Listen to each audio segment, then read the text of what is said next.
It's such an honor to share with Scott, and I think all of you know Scott Morris is one of those few people in life. When he asks you for something, you just simply cannot say no because of his mission and his character and his heart. So, Carol, don't worry about the sound system. Scott's going to want it. It's going to be going to Church Health Center. So, can I keep it 6 months? Okay. You know, it's about, I guess, the fourth quarter of last year, I looked at my brother-in-law who's in banking, so you know Jack Moore. And I said, what in the world? I'm learning more about banking than I ever wanted to know. What is this subprime mortgages, mortgage-backed securities, credit default swaps, and all this new language? And by the way, what were you guys thinking?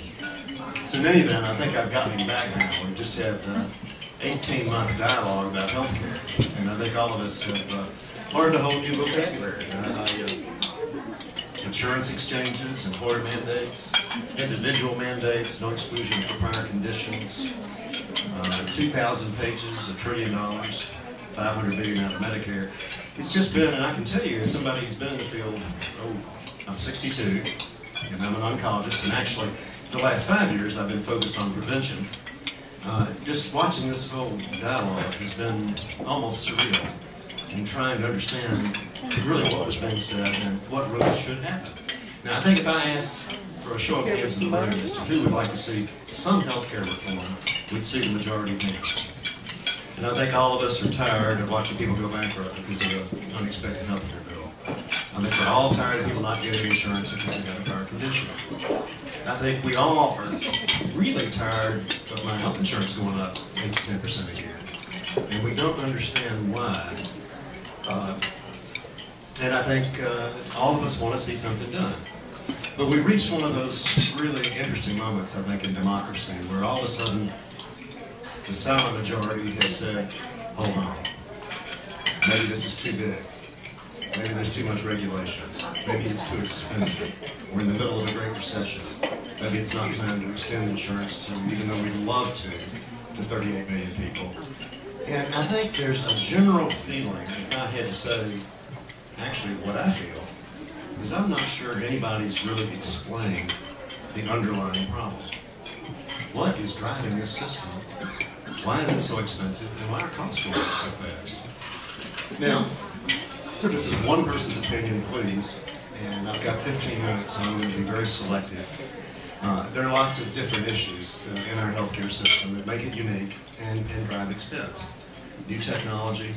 A lot of people would blame the insurance companies because they really buffer us from the cost. A lot of people would argue we should have just catastrophic insurance and health savings accounts and be exposed to what things cost so that hospitals and drug companies would begin to compete and begin to sell their MRIs. That's happened in the LASIK field. You know, if you want to have a LASIK eye surgery, it's not covered by insurance, so prices have come down dramatically because of competition. So there's an absence of competition. It's hard to call a hospital and try to get a price reduction on a CAT scan. But I would say probably the thing that affected me the most during this 18 months, and some of you may be familiar with it, was an article, curiously enough, published in New Yorker magazine. And this author did extensive homework. He went to Rochester, Minnesota, and he realized that in Rochester, Minnesota, near the Mayo Clinic, each Medicare patient costs us $6,600. He then went to McAllen, Texas, and found that the same sorts of patients cost $16,000, with the outcomes being the same. There's a big group, health research group at Dartmouth, who looked at 1 million elderly with 3 conditions: broken hip, a heart attack, blocking the third, colon cancer. And they divided the country into low-cost and high-cost divisions, and the costs were 60% higher. There were 50% more specialist utilization, there was 60% more utilization of tests. And the outcomes, in all instances, were the same. The music playing out. Okay. So what's going on there? How come in our different Medicare districts it costs twice as much in certain areas as in others? And here's the explanation. In healthcare, if we know what to do, if there's a consensus, if Dr. Fotopoulos and his colleagues have decided this is how we manage this particular GYN cancer, Generally, doctors do things the same. But there's an awful lot of healthcare where there's not a consensus and where things can be different. And I'll give you one example. And this was a personal example. I began to develop reflux. So I saw a doctor, a very well-intentioned and very well-trained doctor. And he had two choices. He could look at me and say, have you gained weight in the last 5 years? And I'd have to say yes, unfortunately. And then he'd say, do you have a glass of wine at bedtime? And I would have to say sometimes too. And then he would say, I tell you what, you lose the 20 pounds, cut out the wine, go over to Walgreens, buy Prilosec OTC. And if you have any more symptoms, call me and come back. Or he can say, you know, with reflux, there's a rare chance that you're going to get precancerous changes in your distal esophagus called Barrett's esophagus. A little bitty chance, and come to find out later, you know, there's not much to do about it except up your church attendance if you have it. But he then suggested I should go see a GI specialist and have an upper GI endoscopy. The difference in cost there is probably, I'm guessing, I don't know, $5,000. Another example, if you have a gallbladder attack, you can see one surgeon who will give you IV fluids and say, could you give up barbecue ribs at the rendezvous? And that would determine whether you ought to have surgery or not, because if you can modify your diet, odds are you will not have a recurrent gallbladder attack. In some parts of the country, I can promise you, you have a gallbladder attack, and you will have your gallbladder removed. And unfortunately, if you were John Murphy this last week, you died because it perforated your intestine. There's an awful lot of flexibility in what we do. What is the solution? Well, I think the proposal we've just seen, with an awful lot of government regulation, price controls, essentially, Medicare is a fee-for-service price control outfit. I think there's a general consensus that that is not the right answer, and there's emerging a new term in healthcare, and it's called value-driven health. And it sounds like something kind of soft and fuzzy. But the idea is basically we need to get more bang for the buck. We need to spend, we're spending enough. If we reallocated and spent this money wisely, we'd have a more value-driven, producing healthcare system. Incidentally, if all Medicare districts practiced to the more conservative level, Medicare would be robustly healthy and have absolutely no financial problems going forward. So how do you get to value-driven health? And I'm going to be very shorthand here because it's a really very complex topic. But first, let me see a show of hands of who thinks the government is funding electronic medical records. Okay, we got to 19 billion and you didn't even know it. That's great. 19 billion in the stimulus bill went to pay your doctor $48,000 to get on an electronic medical record. And he or she has got to do it by 2015 or suffer penalties from their Medicare payments.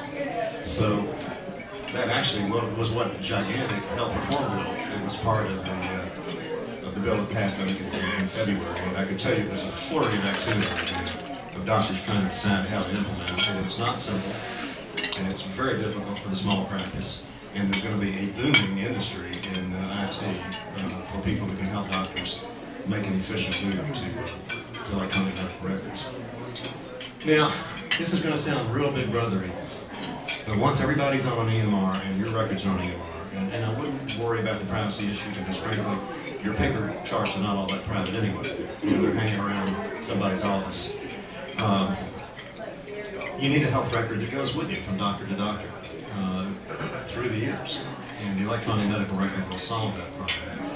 There's a kind of a cute commercial right now, and I think it's run by GE on television, in which a patient's being interviewed by a doctor, and there's a couple of other doctors sitting in the auditorium, and he suggests a CAT scan, and the doctor steps up in the back and says, no, I did that 3 years ago, and it was negative.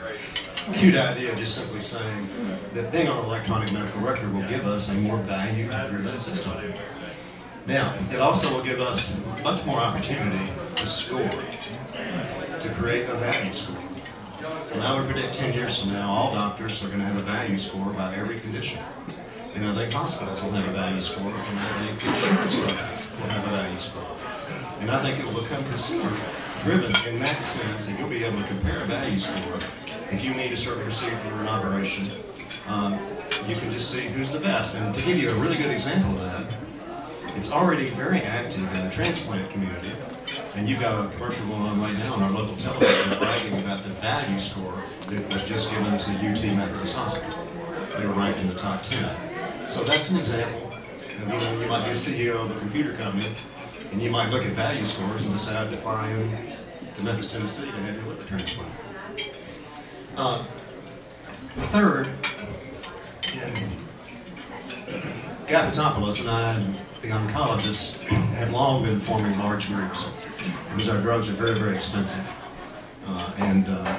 We knew that the future was not in small practice, that we needed to be able to buy chemotherapy drugs smartly and control the costs. The real heroes in this debate the last year or so have been the Mayo Clinic and the Geisinger Health Center, clinics that are organized into integrated delivery networks. So you're going to hear another value piece called the Accountable Care Organization. And what I hope will happen is that doctors, by virtue of the electronic medical record, will begin to form virtual Mayo clinics. Now again, that sounds like pie in the sky, but there's an example where all the pediatricians, and I forget the name of the city, created the Cincinnati Asthma Group, so that every child with asthma in Cincinnati is treated on the same clinical guideline on the same EMR platform, and it's really done remarkably well in terms of reducing cost and bringing value. And finally, I think we're going to change from fee-for-service to what's called prospective bundled payments. And I'm not going to dwell on that, but I think we're going to see the day fairly soon when your doctor who's treating you for hypertension is going to receive an annual fee instead of a fee-for-service. There's going to be an estimate of what kind of service you should receive. We've been through capitation, didn't like it, we don't like barriers to specialists. I don't think that's going to happen. I think we're going to try to keep this as American as possible. Through the integrated delivery networks, many of which will be virtual, your payments may change to prospective bundle payments. So I think the fascinating thing is just having gone through this dialogue, American healthcare is going to change. And I frankly look at the bill, I haven't read it. I talked to Bill Frist a few weeks ago, and he said, wow, big bag full of lots of ideas. It'll totally depend on the regulation. And I'm not sure any of us really want to see a whole ton of regulation in healthcare. So my point is, I think really the government only needs to do three things for us. One, they did in the stimulus bill, move us toward the electronic medical record. Two, I think we need a better definition nationally of the information architecture, because we really need to be able to not have barriers. We don't need to have islands of information. We don't need to be back where we can't share information. Somebody's got to come up with the correct way to develop value scores and publish those value scores. That's probably an independent commission. And I think that's about it. I don't see taking $500 billion out of Medicare to cover people without first creating a more value-driven healthcare system. Now, I'm going to transition to Scott. We are both involved in preventive care. I actually own a company called Life Science. I couldn't be in the Society of Entrepreneurs without plugging my business. I mean, it just can't happen. Life Science, the motif is we do not see sick patients, we don't write prescriptions, we don't keep people waiting, we do health assessments. So you spend 2.5 hours and you leave, we hope, educated and thoroughly understanding what you should do differently next year and how you should spend your healthcare dollars. And our doctors only do that. It is a focused factory of preventive care. I think to effectively deliver prevention, which incidentally would make a lot of this other discussion almost move to that 70% of our healthcare costs is preventable lifestyle choice. If we simply control pre-hypertensives and pre-diabetics, of course it's weight and exercise, but it would have a tremendous impact on our healthcare costs. So I actually am a proponent that we need to segment primary care. The primary care, there was even an editorial in the New England Journal where a primary care doctor said, don't ask us to do prevention. You cut our pay, you doubled our volume. We're going to take care of the sick people, and we're not going to spend the time. Incidentally, we don't get reimbursed for spending the time to explain to somebody a low cholesterol diet. So we really have a system right now that minimally invest in prevention. It's actually pretty shocking what portion of us don't really understand our key health risk factors. So I'm a proponent that we need to carve primary care into urgent care, chronic disease management. Those are our classic internists that write prescriptions. Urgent care is already happening, even down to the level of take care of Walgreens and MinuteClinic and CVS. And then I think we need to carve out the preventionists, and I think we need about 1,000 prevention clinics around the country that only do health risk assessment and lifestyle advice, who work closely, my final point, with your employer. There was a lovely article in the New York Journal, The Employer as Health Coach, because that's where we spend our time.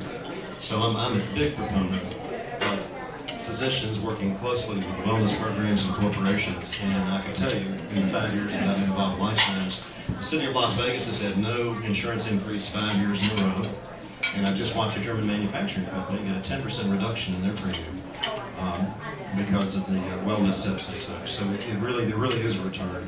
It really is a rational thing to do. But now, I'm going to turn this over to the real authority in prevention, because it needs to begin in the community, and it needs to happen in the school, and it needs to happen in the church.